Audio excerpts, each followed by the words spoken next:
Chers amis et téléspectateurs, heureux de vous retrouver sur la chaîne du Machon Meir. Oui, on vous avait un peu délaissé dans cette émission de tête à tête, ou avec mon ami, le Rav Yoel Ben Arosh. Shalom Yoel. Shalom, Boker Tov. Eh bien, nous sommes heureux, en général, chaque semaine, d'essayer de vous retrouver et de nous entretenir avec vous, en tout cas, de sujets que nous pensons être essentiels. Aujourd'hui, eh bien, et dans les fois prochaines également, nous avons pensé, Yoel et moi, que le livre de Orot HaKodesh, et du Rav Kook, était porteur d'un certain nombre de sujets très importants, très actuels, et nous allons commencer avec le premier que nous avons choisi. Yoel, le texte que nous avons choisi s'appelle Chormat HaKodesh HaPoelet, c'est-à-dire une sainte sagesse, à mon avis, agissante, active.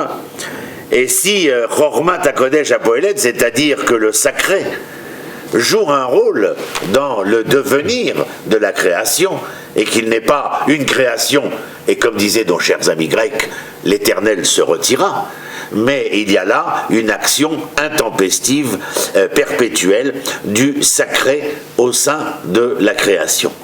Alors, première question.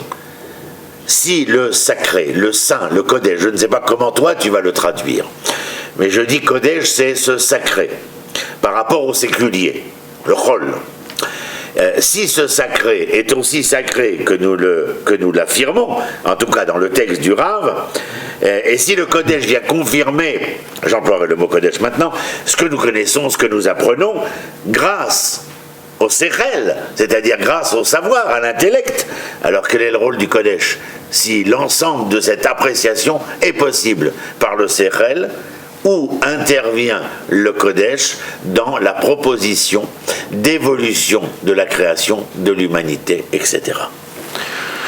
Tov, première des choses, et je comprends pourquoi tu poses la question de la manière dont tu l'as posée, aussi pour nos téléspectateurs, c'est que Chokhmat HaKodesh ne se traduit pas comme la sagesse sainte, mais la sagesse du Saint, béni soit-il. C'est-à-dire que le Kodesh s'adresse à Kadosh Baruch Hu.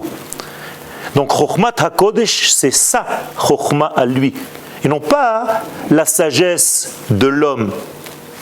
C'est pas une sagesse humaine. Et donc la sagesse humaine, elle est par rapport à la nature dans laquelle cet homme se trouve. Il est né dans un monde naturel. D'ailleurs, le mot naître est de la même source que le mot nature. Mais je ne parle pas, et le Rav ne parle pas de cette sagesse. Il fait ici la distinction entre deux degrés de sagesse. Une sagesse qui est justement la sagesse de la nature, et une sagesse qui est la sagesse du Saint, béni soit-il. Et lorsque cette sagesse du Saint, béni soit-il, qui est en réalité la seule sagesse objective, lorsqu'elle descend et que moi, l'homme, j'utilise sa sagesse à lui, eh bien je peux en réalité transcender, activer tous les éléments de cette nature qui sont en réalité inactifs au départ, parce que le Rav appelle cette sagesse d'en bas Maaseh Bereshit, c'est-à-dire la création du monde. Alors que la sagesse du Saint, béni soit-il, s'appelle Maaseh Merkava. Et là, nous pénétrons dans des notions de Kabbalah très profondes, où le Maaseh Merkava, c'est en réalité l'action d'Hachem Yitbarach dans cet élément naturel. Ce qui n'empêche que ce que je disais précédemment, en acceptant bien entendu ce que tu dis, j'entends bien, laisse entre les mains de l'homme un certain pouvoir que nous appelons le pouvoir de la raison, et où cette raison lui donne la capacité de pouvoir entrevoir, entendre, comprendre, réfléchir, etc., etc., et donc foncièrement, eh bien, pourquoi pas, dirais-je, de cette manière-là, à travers la raison humaine, arriver à donner un sens significatif à la création, sans, diraient les philosophes, que nous ayons besoin de mêler le mot Kodesh à l'intérieur. Et j'essaye de rappeler quelque chose que M. Luc Ferry avait écrit, la spiritualité laïque. n'y aurait-il pas une spiritualité inhérente à la raison de l'homme sans que cette spiritualité relève d'une sainteté transcendante? Oui, mais en réalité, tu ne fais que pousser un tout petit peu plus loin les limites de l'homme. C'est-à-dire que la sagesse de l'homme en tant que telle, même à son plafond, reste toujours encore une fois humaine. Ce n'est pas une sagesse divine. Là, il y a quelque chose d'autre. C'est-à-dire que l'homme qui pousserait ses limites jusqu'au plus haut niveau, c'est encore dans les limites de l'humanité. Moi, ce que je suis en train de te dire, et ce que le Rav est en train de dire, c'est que sans cette référence de l'infini, béni soit-il, eh bien, toute cette sagesse humaine est vouée à l'échec. Et c'est pour cela que le monde ne peut pas exister sans la Torah. Rappelle-toi ce qui est écrit dans la Gemara, dans le traité de Shabbat. Si vous ne recevez pas la Torah au mont Sinaï, le monde redevient tohu bohu. Pourquoi? Pas parce que vous m'avez blessé, je n'ai voulu vous donner la Torah, vous ne l'avez pas reçue.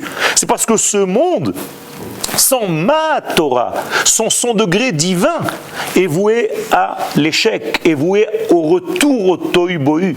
C'est ça le secret. Donc l'homme, avec sa philosophie, avec sa sagesse, avec tout ce qu'il pourra développer dans ce monde, s'il n'y a pas d'un point de contact avec cet élément de l'infini béni soit-il, qui est le seul degré du Kodesh réel, eh bien l'homme ne peut pas tenir et sa sagesse n'aboutira nulle part. Je remarque dans ce texte aussi une certaine différenciation, sans que ce soit une dichotomie, c'est-à-dire une séparation totale et absolue. Je remarque dans ce texte où il serait question donc d'un face-à-face. Tout à fait. Entre le Chormat HaChol et le Chormat HaKodesh. D'ailleurs, le Kodesh ne vient pas annuler le Chol. Absolument. Il vient tout simplement, comme tu le dis si bien, le transcender, pénétrer dans son intimité en fait, et élever ce Chol. D'ailleurs, le mot Chol en hébreu vient du mot lachoul. C'est-à-dire que le Kodesh a besoin d'un élément pour se déposer. La choul, c'est se déposer sur. D'un contenant. Exactement. Donc le chol est en réalité l'ustensile qui contiendrait le Kodesh. Et donc les deux, c'est un mariage entre un élément masculin et un élément féminin, entre guillemets. En essayant d'analyser ce que cette Chormat HaChol représente, que je mettrai dans un face-à-face entre un monde séculier et un monde sacré, sans qu'il y ait de péjoratif vis-à-vis de séculier, ni quelques relents négatifs dans le sacré, bien entendu. Je dirais que dans ce face-à-face, le monde que j'appelle séculier est un monde qui se préoccupe essentiellement de l'ici et du maintenant. Alors, moi, je suis capable de comprendre le sens que le Rav, dans ses écrits, peut nous donner, au sens de Chormat HaChol, puisque cela relève souvent de mon domaine. Mais te concernant à toi, dans ce face-à-face-là où j'explique le séculier et la raison d'être de ce séculier-là, parce qu'il est un contenant et donc indispensable également, alors si le séculier est l'ici et le maintenant, alors qu'est-ce que le Kodesh vient nous apporter de si transcendant, différentiel à l'ici et au maintenant? C'est une très très bonne question. En réalité, le Kodesh s'adresse au Chol. Je vais utiliser les termes directement tels qu'ils sont mentionnés dans la Torah et chez Chazal. Eh bien, le Kodesh par rapport au Chol, c'est que son accès au Chol est toujours comme si le Chol était dans un état de fœtus, c'est-à-dire un état de début, un état de potentialité qu'il faut commencer à activer. C'est-à-dire que je traite en réalité le Chol comme un moyen de choix. Alors que le Kodesh est une ségoula, est une capacité première.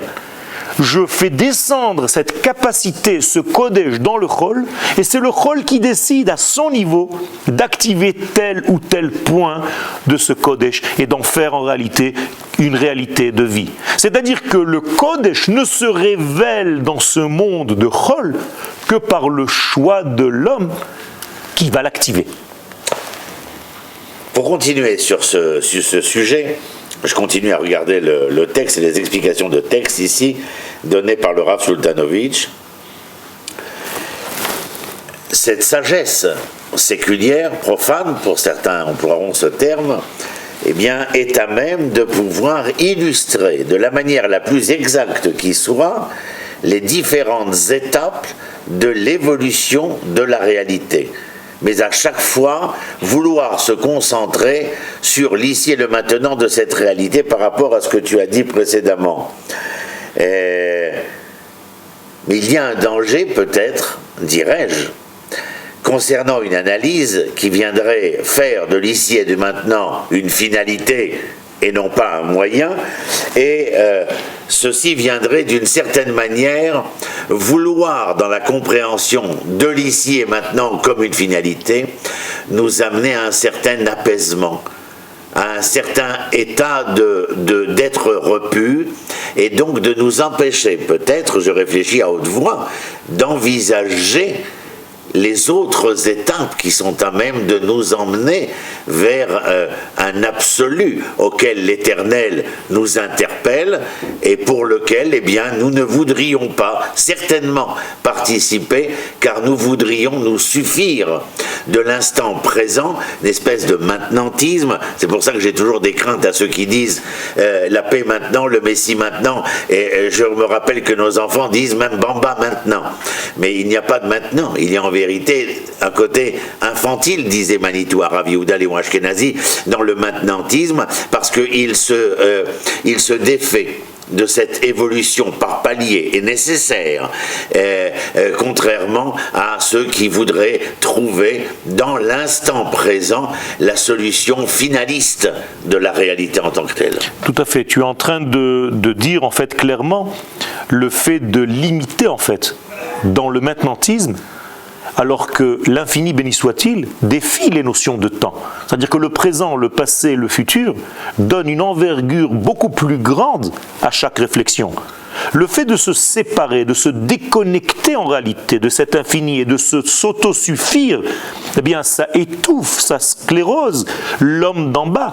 Et c'est pour ça que nous devons savoir différencier le haut du bas, le kodesh du chol, mais non jamais les séparer. Hamavdil ben kodesh le chol, il n'est jamais mentionné hamafrid. Il ne faut pas séparer le kodesh du chol. Alors que toi, tu es en train de toucher le point, et tu as raison, c'est un danger, c'est le danger, de séparer le Kodesh du Chol. Mais il faut garder quand même une différence entre eux. Et c'est ça le secret, d'ailleurs, de la faute du Vaudor. Puisqu'en réalité, nous sommes dans la paracha de la faute du Vaudor. Quel est le sens de la faute du Vaudor? C'est qu'on n'a plus besoin de l'au-delà.